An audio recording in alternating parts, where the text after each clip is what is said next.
Witam serdecznie Państwa. Jak zwykle mówimy przyciszonym głosem.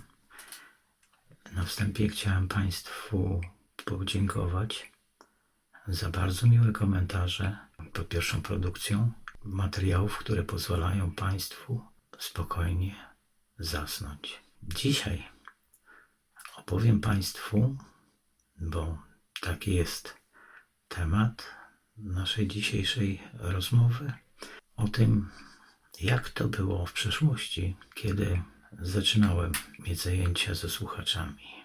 Jak się wtedy czułem. Na pewno każdy z Państwa wie, że człowiek, który zaczyna cokolwiek, jakiś projekt lub też występ przed kimś, czuje dużą tremę. To nie jest ten Sławek, którego widzicie, ale Sławek trochę zalękniony. Jednakże jakoś tak się złożyło, że kiedy podjęto decyzję, że mogę poprowadzić pierwszą lekcję, a to było na kursach, takie Państwo usłyszeli w poprzednim odcinku, czułem się wtedy raczej wyluzowany. Dlaczego?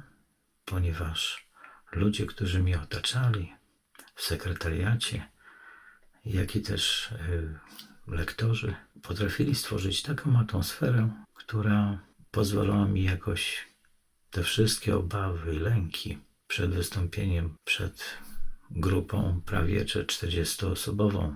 Człowiek nie wiedział w ogóle, jak opanować coś takiego, jakim jest stres. No i nie było to dosyć łatwe, ale tak jak mówię, dzięki odpowiedniej atmosferze, która panowała w sekretariacie, a był to taki mini jakby pokój nauczycielski, też udało mi się wejść uśmiechnięty na zajęcia.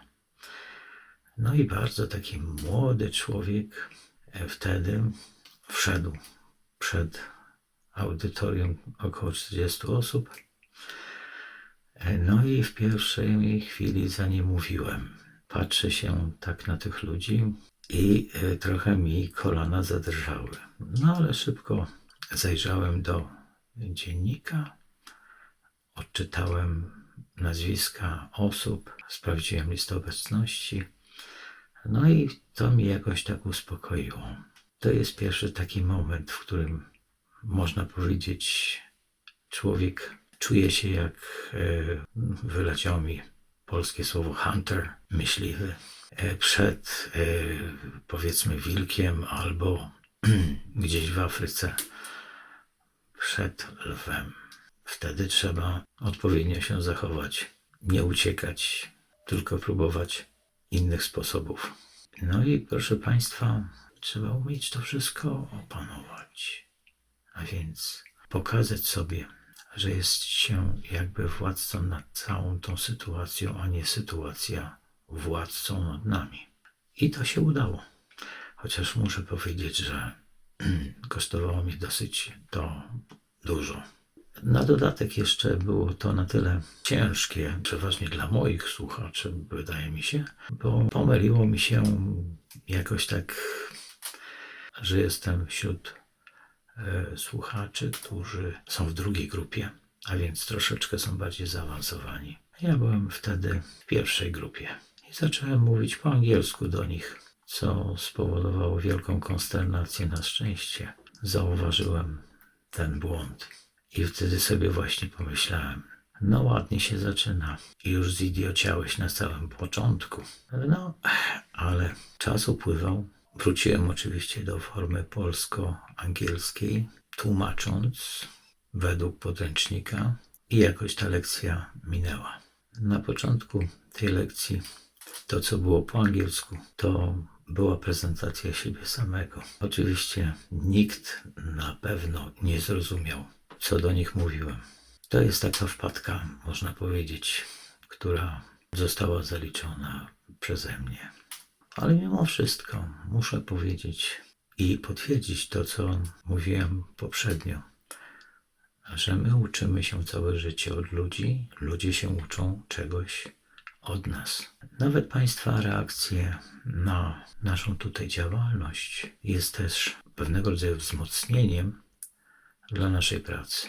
Dlatego tak ważne jest, żebyście Państwo się dzielili linkami osób, które tu wystąpili przed Państwem, a co do których macie pewność, że pomagają Wam w zaśnięciu, w ogóle w polepszeniu Państwa zdrowia i ogólnej postawy wewnętrznej.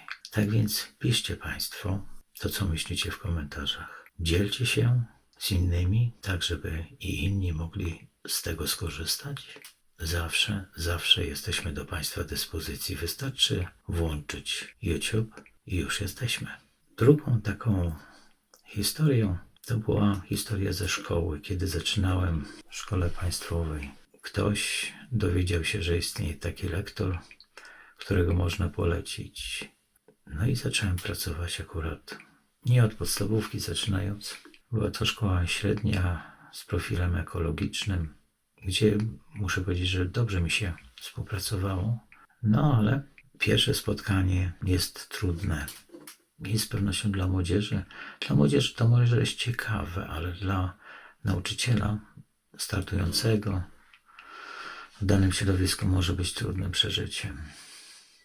Sposób, czy ma się uśmiechać, czy jakoś przed nimi grać. Nie lubię tego słowa, ale jest to pewnego rodzaju grą.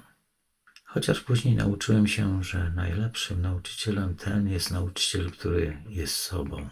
No ale do tego, proszę Państwa, trzeba mieć dużą wiedzę. Nauczyciel, który zaczyna swój zawód, nie jest nauczycielem dobrym. Niestety, taka jest prawda. Popełnia bardzo wiele błędów. No jeżeli jest to za dużo błędów, to nie powiem ładnie, ale tak bardziej językiem prostym, zostaje wywalony z hukiem na ulicę.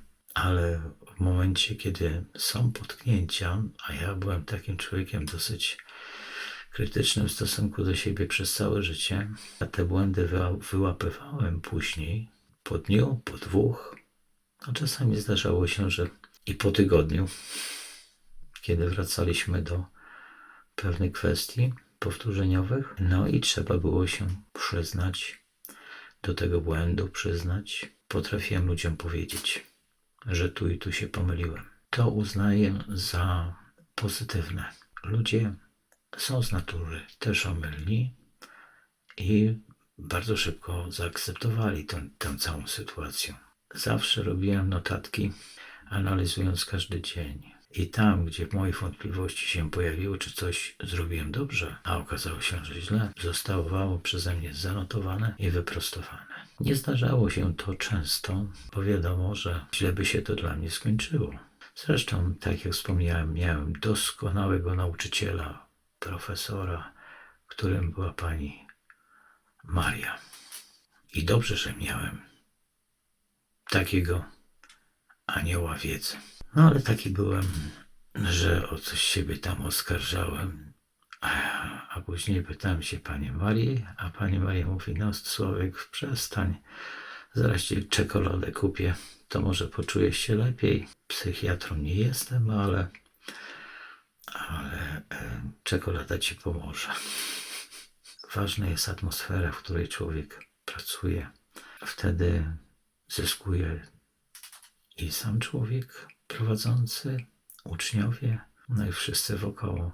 A co jest potrzebne do takiej atmosfery? Nie oszukujmy się. W szkolnictwie są ludzie, którzy potrzebują jak insuliny tego, co się nazywa dopaminą. A dopamina wytwarzana jest poprzez właśnie czekoladę, poprzez ciasteczko, poprzez tego typu rzeczy. Że jesteśmy bardziej tacy szczęśliwi, pogodni, no i przez to bardziej konstruktywni w naszej pracy. Mamy dużo kiepskich nauczycieli i tak słaby jest poziom z roku na rok. Oczywiście tutaj żartuję, bo są inne czynniki, ale ciasteczko myślę, że jest bardzo ważną, istotną rzeczą, gadżetem dobrej atmosfery i dobrego humoru.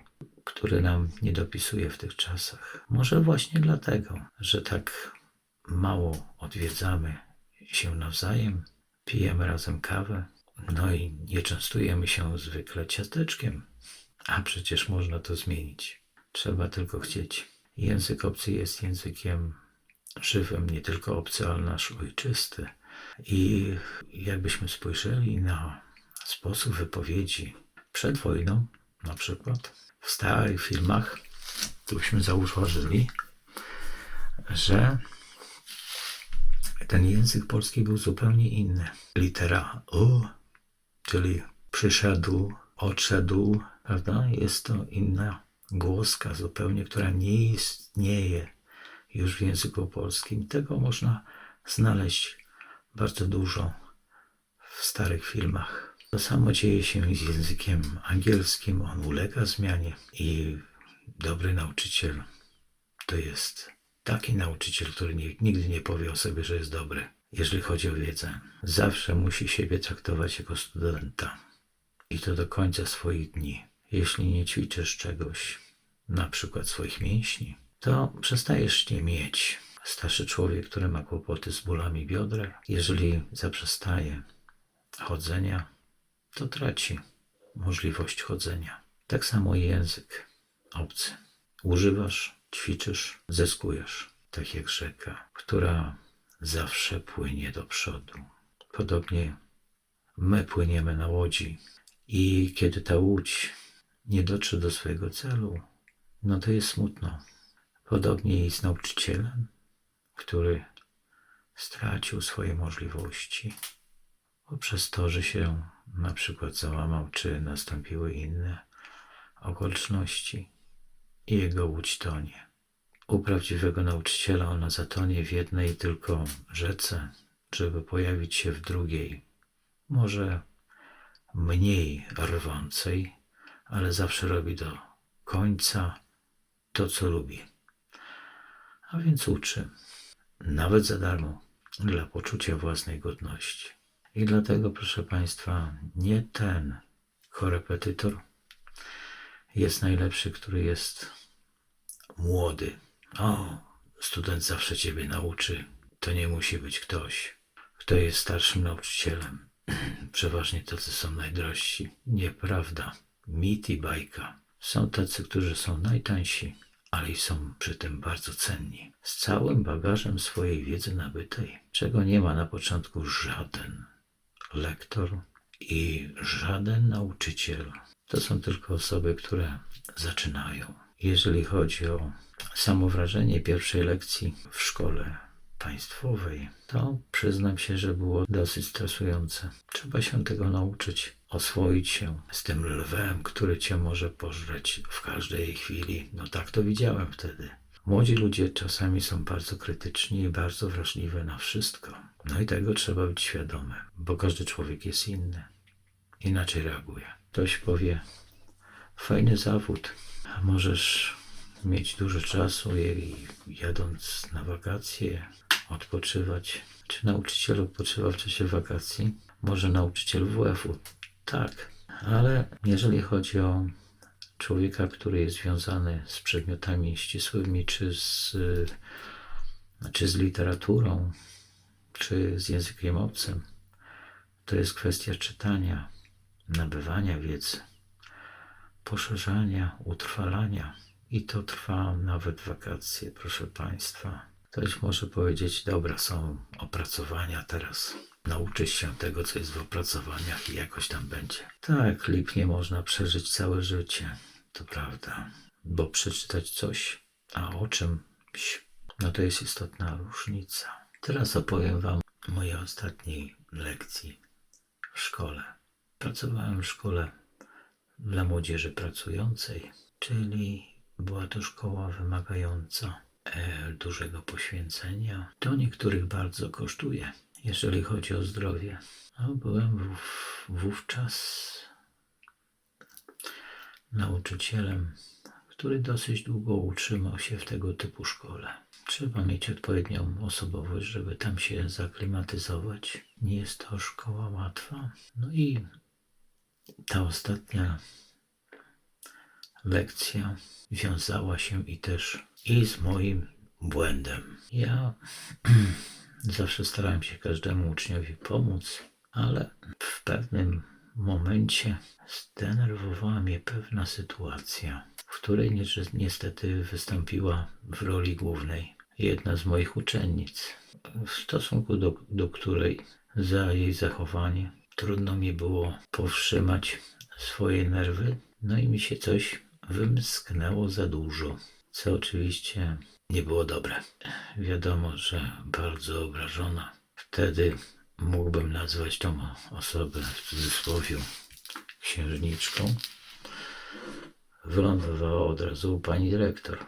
No i trochę było niemiło. Poczułem się bardzo urażony z jednej strony, ale przeanalizowałem to wszystko. No, tak to jakoś zostało przez opierających tę słuchaczkę grupę dziewczyn zrobione, że od razu padła taka niemiła poświata, że pan profesor lubi więcej zwracać uwagę na chłopców niż na dziewczęta. No, dla mnie to był woda na młyn, bo ja tak akurat tego nie odbierałem. No i poczułem się bardzo dotknięty.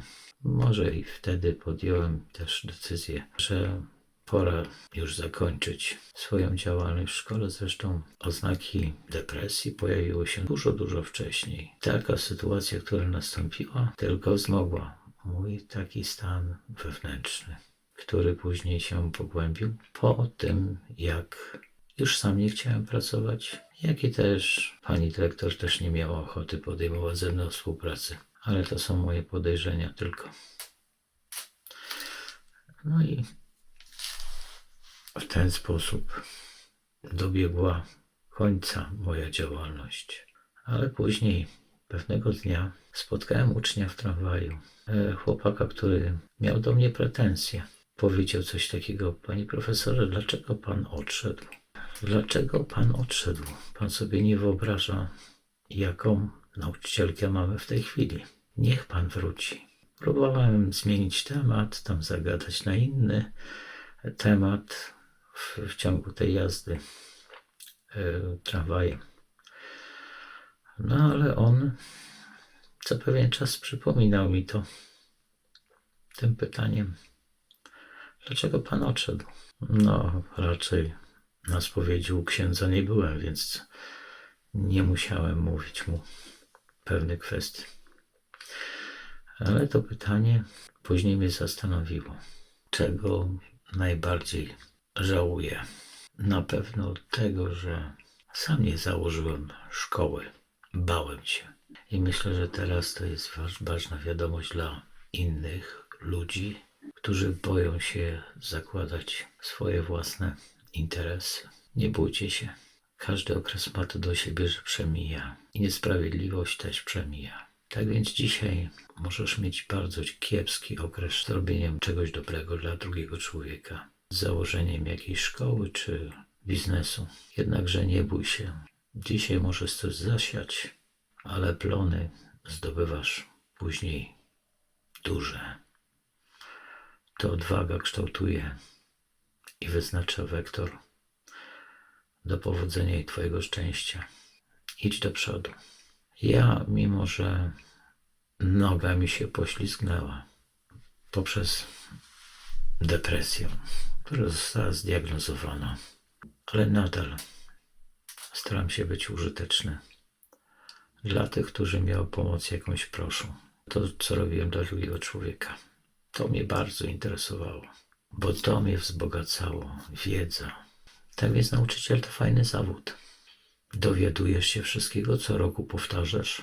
Na nowo się czegoś nowego dowiadujesz, powtarzasz z inną grupą ludzi, z inną grupą młodzieży. Dlatego mimo starzenia się możemy nie pamiętać, gdzie zostawiliśmy ołówek, ale nauczyciel ma doskonałą pamięć, tą długotrwałą.